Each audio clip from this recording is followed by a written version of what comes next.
This is so little pressure. My heart. Is it really? Yeah, I feel like we're in a coaching or something. We're going to yell at someone.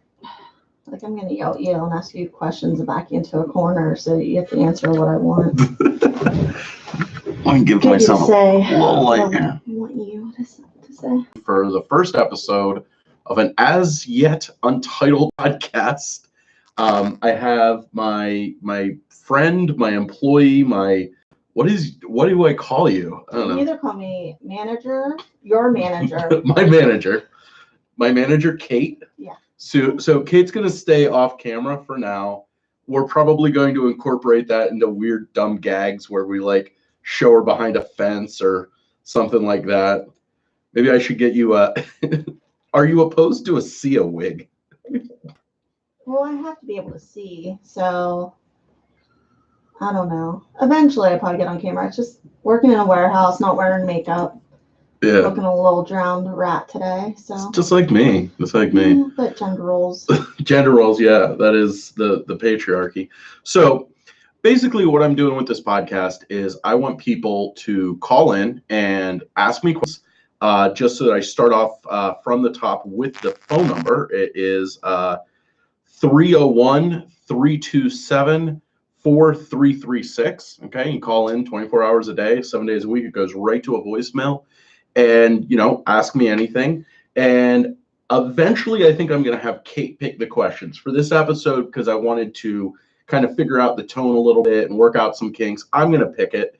I'm going to pick the questions. And Kate is kind of here as, producer. I don't know exactly what, but I don't know the technical terms for this. But Kate is going to help me with this to stay on track and all that stuff. And eventually I'm going to have guests on. Brandon Trainer, actually, I was talking to him when I go out to see Missy. I want to have him on, and I need to figure out how to have you on and Brandon on. It shouldn't be that hard because I can have you on in voice, just like on Zoom or something. Yeah. But we'll figure that out because Brandon will be live with me.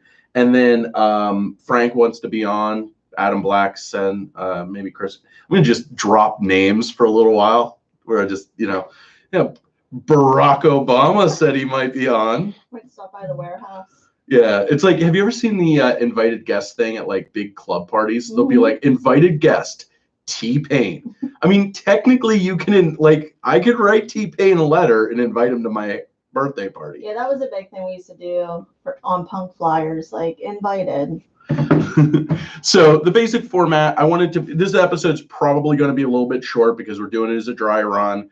I'm also recording this on my MacBook, which normally I would use my regular laptop. So it's a little bit different than how I really want to do it. Also, the audio might not be as good because usually I have lavalier mics that I would have Kate mic'd and myself mic'd. So Knight's here, testing 1, 2, 3.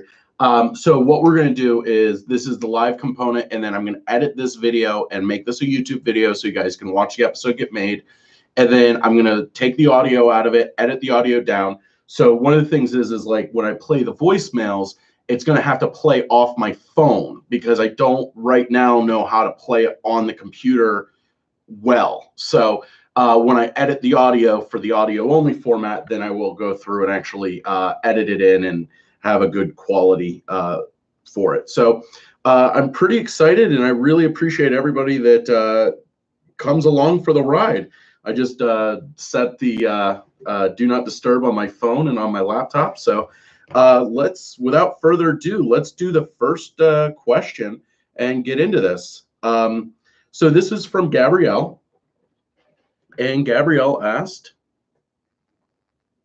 "Hey, Chris, this is Gabriella. Yeah, I'd love to know how you got started. If you have a story you'd like to share about how you got started in your Amazon business. Thank you. Have a good night." Okay, Gabriella. I called her Gabrielle.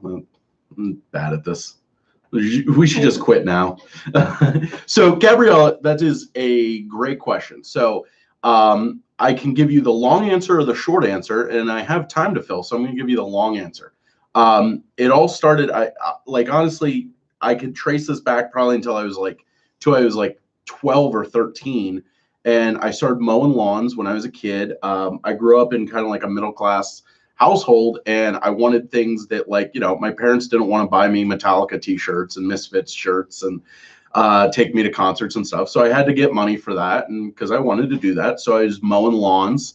And then I started to really get into collecting rock and roll memorabilia, and I was buying it off eBay. I think it was like my fifth learn about, you know, what is eBay at that point. And then at the same time, I saw the TV show. I'm kind of giving like my biography here, but that's why I picked it. It's like, it's a great first question. Mm-hmm. So I saw the TV show BattleBots, and I decided I wanted to build a BattleBot.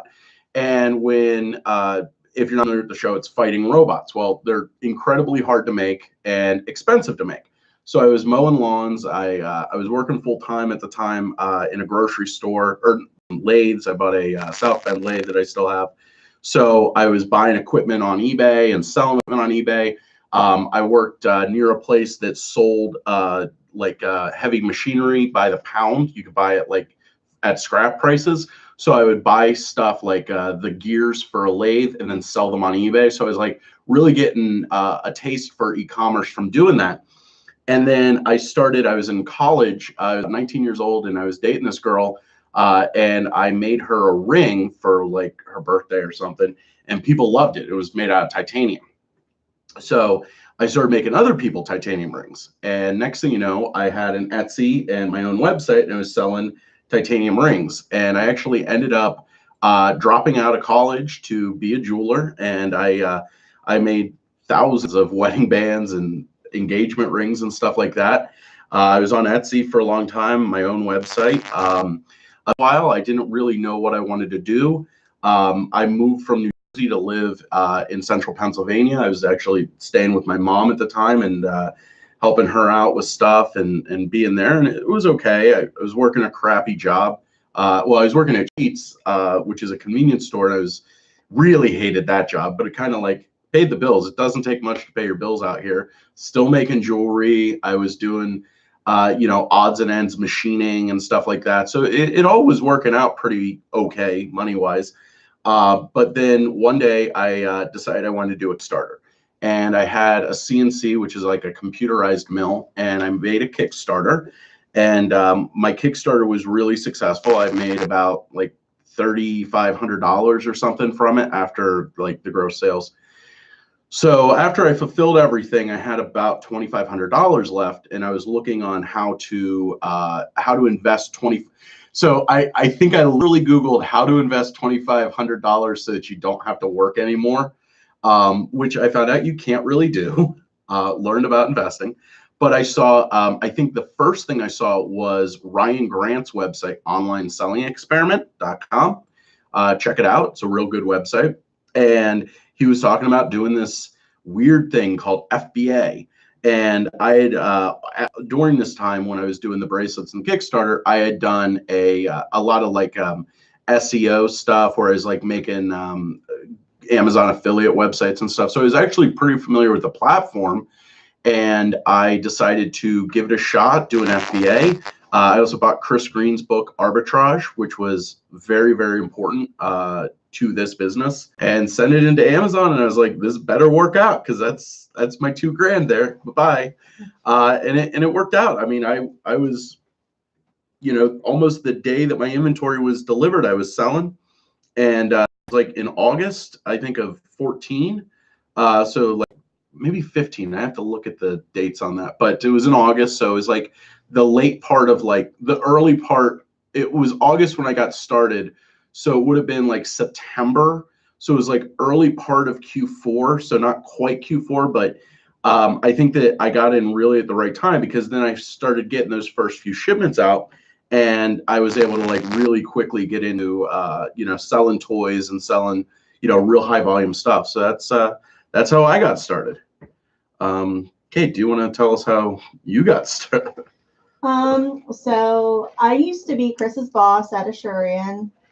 And then after we both left, randomly I went to a grocery store and I ran into Chris, and he asked me if I needed a job, which I did. I was currently working for my brother. He has a fabrication machine shop. So I was working there, and it's about 40 minutes away. So I was getting sick of driving out there. And so this job fell into my lap. And I work really well with either very strict rules or very little rules. The middle ground I'm not good with. So I was gone through a few other employees since having Kate. Kate kind of, that's why I call her my manager. She sometimes yells at me when I'm not on task. She's real mean sometimes. I can't be. Etsy for a little while. So that was kind of back when Etsy was kind of still in its early days. It was before it got, it was before it went public. I was there when it was still owned by the founder. I'll have to send her a plaque. When I get famous, I'll send her a plaque, send her a trophy. Okay. So this is from Frank. Hey, Chris. Frank, just wondering, how do you go about getting somebody new introduced to Amazon as a side hustle? Thanks. That's a really good question. So Frank's a local guy to me, so and I'm probably going to end up having him on as a guest. He's pretty local to me. So yeah, or not at all about them. There's very little middle ground, and some people, they just want the 9-to-5 experience, and then they want to go home and be done. And that's like part of the love about Kate is people say to me like, oh, like, you have employees and they know how, they know how to log into your account. They see all your replens. They know where you buy everything from. I'm like, yeah, but the thing about Kate is, she wants to go home at the end. That's not what Kate wants to do. So that works perfectly. And that's what, the thing about all of employees, like, are people that are, you're an ambitious person, but you're not. I'm not a risk taker. I wouldn't consider you an entrepreneur really, No. but my hobby. Yeah, like, that's all I want. I just want money to buy more yarn. Yeah. So at the end of the day, it not to get too off track, but that's an important thing with employees. But, if somebody's looking to do a side hustle, I think you should explain to them, with Amazon, especially FBA, one of the biggest pain is you have to store stuff. And I hate that. And like with FBA, you could go shopping on Friday, prep it Saturday, ship it Sunday or Monday. Okay. And it's done. It's out of your house. You mess up your house on Friday and Saturday, and then it's out and it's gone. And you don't have to deal with anything. No customer service really, nothing. It's like a really nice side hustle. I mean, if you're trying to do eBay, I know a lot of people, they're storing clothes, they're doing Poshmark, Mercari and stuff like that, which are great. But then you have a room full of clothing racks, or, when I was selling machinery on eBay, I literally had like shelving units in my basement of just like gears and pulleys and belts and motors and stuff like that.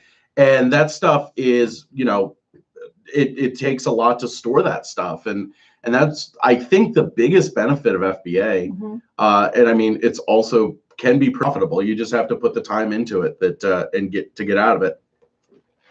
So that would be my suggestion. Just kind of explain that, because like that's, I think, the biggest advantage of this side hustle over any other side hustle that has a physical product.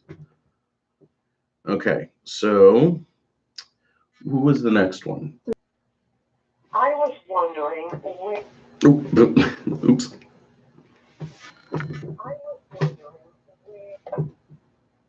source reasonably priced clothing that I can flip at a great price. I'm wondering if like Goodwill and that sort of thing is a good idea, or if I should department stores. I sell mostly online, eBay and Poshmark. Thank you. That's a great question. So a couple things that if you're doing used clothing on Poshmark and Mercari, you can pretty much buy clothing anywhere. I mean, I'm in a lot of yard sale sites, but I think that you could do pretty well with also Facebook Marketplace. Okay, I see a lot of people that are just giving away clothes, like especially the Marie Kondo thing. Like, I feel like that has really upped the giving away clothes. I have thrown away joy, and I'm like a hoarder. Like, how I am. Like, you haven't been to my house, but you know how the office is. If I had my way, it would be real weird here. But so in all seriousness, getting Facebook, I mean, there's people that like pick it up and take. And that's a great way, like anybody that's trying to get into reselling to get free inventory, look on Facebook yard sale sites. And there's that guy around here. I don't know. I'm not going to name his name but he's on all the yard sale sites. I haven't seen him post in a while, so I think he's in jail right now. But he'll go and pick up the free stuff and then resell it which there's some people have a problem with, but I don't see any problem with, especially because he delivers. So I mean, technically, it's just like FBA. I buy for cheap and sell for less cheap. But you can even do that. And the beautiful thing about that is there's no fees on it. It's pretty much all free. So, but as far as clothing goes, look on Facebook yard sale sites. You can also look, Goodwill is not a bad place to go, and other thrift stores. Another suggestion that I would have is contact, I just this with food banks. So I've never done this, but this is just something that I would look into. For one priority is if they get a donation of clothes, they give it to a woman or a homeless person or whatever.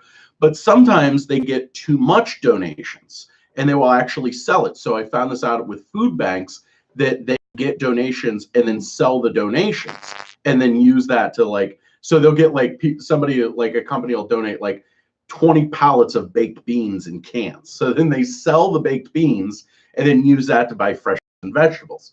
So, that's a way. I've never done anything with sourcing that way, but I know food drives that have sourced that way, and also small grocery stores that have sourced that way. So I'm sure that would work with the clothing category. And maybe make a twist. One of the things I always love is to twist around something that's working in another category that could very easily work in another category. Post on Craigslist and FreeCycle and FreeUp and whatever all those free sites are of I will come if you want to get rid of clothes, I will come and pick it up.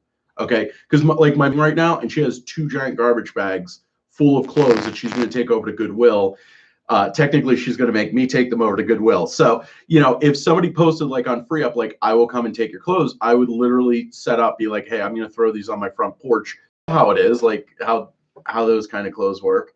So I would look into that. And I mean, the beautiful thing is if you're getting stuff for free, unless it's a lot of struggle to get it, your ROI is very, very very, very high. So that would be something that I would look into. I almost feel like department stores would be too expensive unless you were hitting clearance real hard, which I do quite a bit. I hit a lot of clearance real hard at department stores. So, okay. 902. Coming right along. So I will say right now, this first episode, we're probably going to go a little short with because I don't have a guest really. I mean, I got the amazing producer Kate. But in the future, we will do a little bit of a longer episode. I think 30 to 45 minutes is the sweet spot. 45 minutes, give or take, is about the sweet spot for a podcast. Hi, Chris. I want to stay anonymous. What do you do when you can buy thousands of a discontinued product? We don't think you can move that product in a suitable amount of time. So if you think it was going to take us 3 years to sell, how many do you buy, or do you just wait? Thank you, Chris. Bye-bye. Okay. So there's a couple elements to this question that are important that I don't know. So firstly, how much money do you have? Okay, because if we're talking, he said 3 years to sell. I mean, that could be 10 units, depending on the product. It could be 10,000 units. Also, can you store them? And if you need a place to store them, superheroprep.com. Superheroprep.com. We do store it. But there's a couple of things about that. If it's not a lot of money and it's just high enough ROI, it might be worth it to buy it and hold it. Throw it in your basement, throw it in your attic, find somebody to store it, put it in a storage unit. That would be great. But one of the things that's almost impossible to understand or to calculate with a discontinued item is the uptick in sales that happen because it gets discontinued. So one of the earliest things that I bought that just made me a crazy amount of money was a product called FX Curl Up, and with an exclamation point. And I bought, well, now they're out of business, so I can just say the source. I bought it from a place called Bickles, and unfortunately, the gentleman that owns Bickles passed away, and the store's not open right now. But I bought like a pallet of the, well, they had a pallet. I bought a couple cases. I sent it in. They were selling it for $1. And it was like a cheap $1 from Walmart hair care product. And it was selling for like $35. And I was too inexperienced to know whether or not that was a good buy yet. Like, just because like the rank was weird on it and stuff like that. And it sold out almost right away. And when you look at it, when it was like $6 on Amazon.com, it was selling okay. But then when it got discontinued and it went up in price to like $35, the only place to buy it was Amazon. Okay, so the rank actually went down on it. Went down on it. So it started selling a lot higher velocity. So if that's the case, you could, that thing that you think is 3 years might really not be 3 years. Another example of that, a famous example, is Bounce dryer bars, the whisk pods. There was like this whisk pod that was real popular.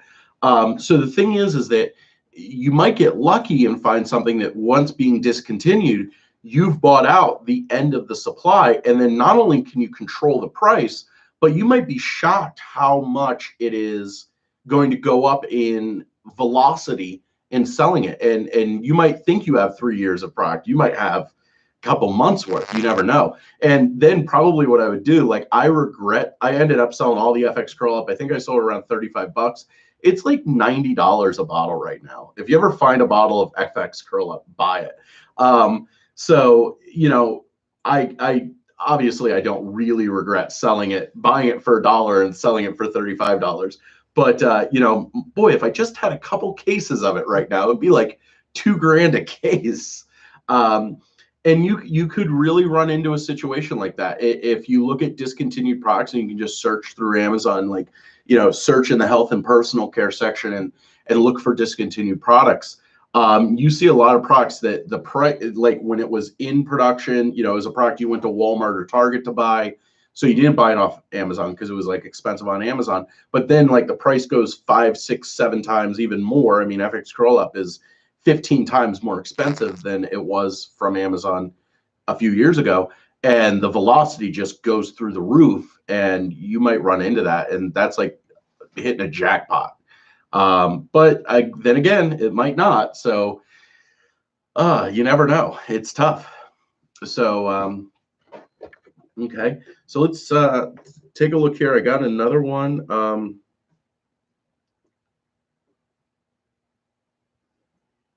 Okay. I just love this voicemail because of how it starts.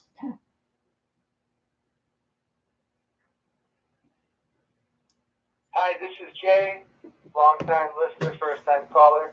What is the best place to sell street signs? I have a bunch of street signs, different speed limit ones, no parking ones, stop signs, and I'm not sure. Should I like auction them off locally, or eBay, or like at a craft fair? So just get a minute. Let me know where I should sell my street signs. It's a great question. So I you know, when I saw that, I was initially excited to tell you where to buy street signs. You asked me. Yeah, we were talking about street sign stories. It's really cool. It's slightly off topic. That should be the name of the podcast. Just slightly off topic with Chris Anderson.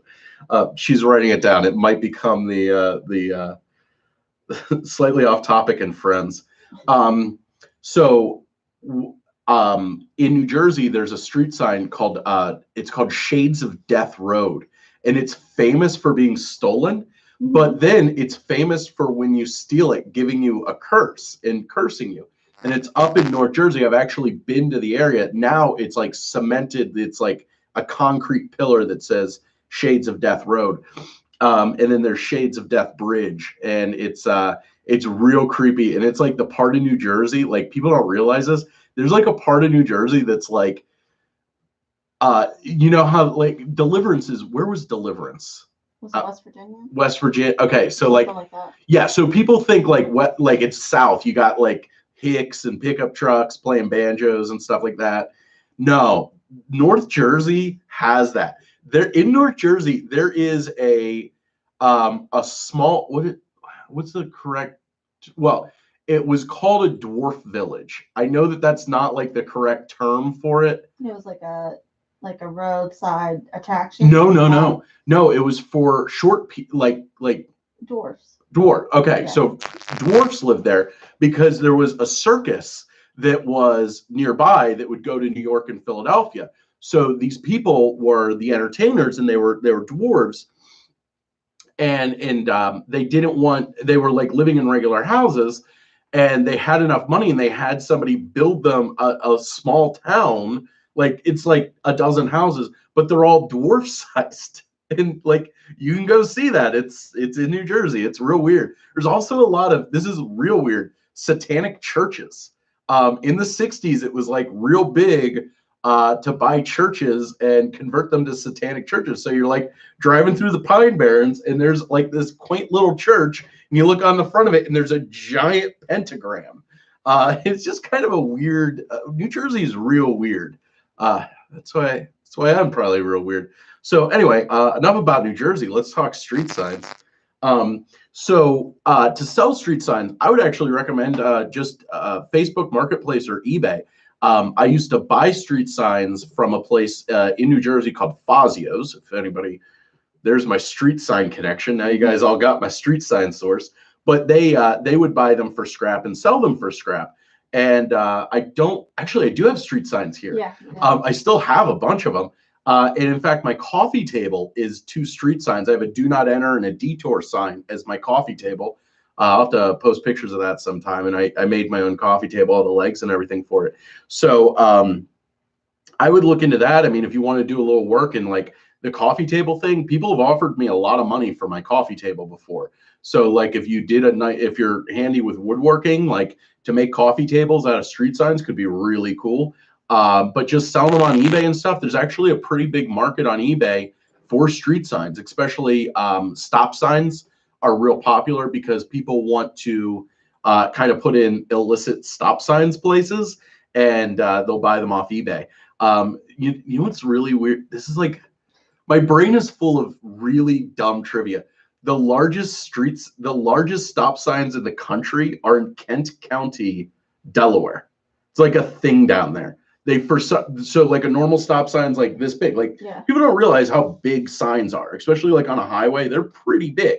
So if a normal street sign or normal stop sign is like 28 inches, theirs are 48 inches. And I don't know why. And if you're ever in that area, it's the bottom county in Delaware, which I think is Kent County. It might be Sussex County. I've been to Sussex. I don't. Is that North Delaware or South Delaware? Like, that's the coast, like Dewey Beach, Rehoboth. That's the middle then. That's the middle part. Sussex. Yeah. I was like down south. By the way, one of the important things is I never want to Google anything. I have a computer in front of me right now. I could Google Kent County, Delaware right now in the time I've explained that I'm not going to Google it and give the good information. I don't really care. Don't fact check me. Okay.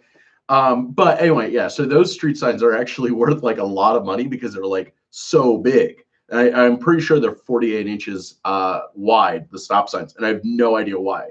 It's so weird to like, you just like drive around, you're like, that is a damn big stop sign. And it's apparently they pride themselves on the size of their stop signs. It's a weird thing. Yeah. I guess I mean, if you're in Delaware, you don't have a lot to pride yourself on. The beach. I guess Lewes is nice. They were the first state, but I feel like since then they've kind of coasted a little bit. They have really good like produce. That's true. The entire state, about 75% of Delaware just smells like chicken shit. They have no sales tax. This is true. This is a mecca of shopping. No sales tax. More corporations than people. Yep. Okay. And Aubrey Plaza is from there. Mm-hmm. And Joe Biden. Aubrey Plaza. Aubrey Plaza is my favorite comedian actress. We'll have to talk about her more. Yeah. Fell in love with her on Parks and Rec. Bad Grandpa was great. Yeah, I could do an Aubrey Plaza update on the podcast. Half an hour of just talk about business and like 15 minutes of Aubrey Plaza talk. Sounds good. I'll have her as an invited guest sometime. Yeah, you should do that. Yeah. I'm sure she might show up. Yeah, She she's is one of those people that would consider it. She might, but we're kind of out of the beaten path. I mean, if I was like in Delaware, like. Yeah. If you go on YouTube, there's really good videos of her like on late night shows and stuff like that. She's delightfully strange. Mm. So anyway, yeah, we did 4 questions. We're at about 33 minutes right now. I feel we got kind of a good first episode. So now I have to figure out what to title the podcast and then what to do for cover art. I actually think I figured out the cover art. So I appreciate everybody that called in and asked me a question. And now the number is out there. So let me give it again at the end here. It is 301-327-4336. Sorry, I got the hiccups there.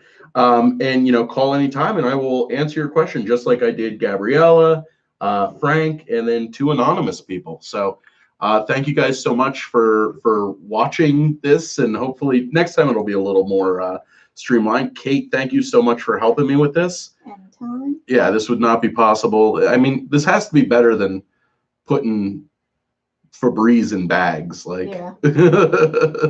So, okay, guys, thank you so much. Have a great night. I hope you make a lot of money.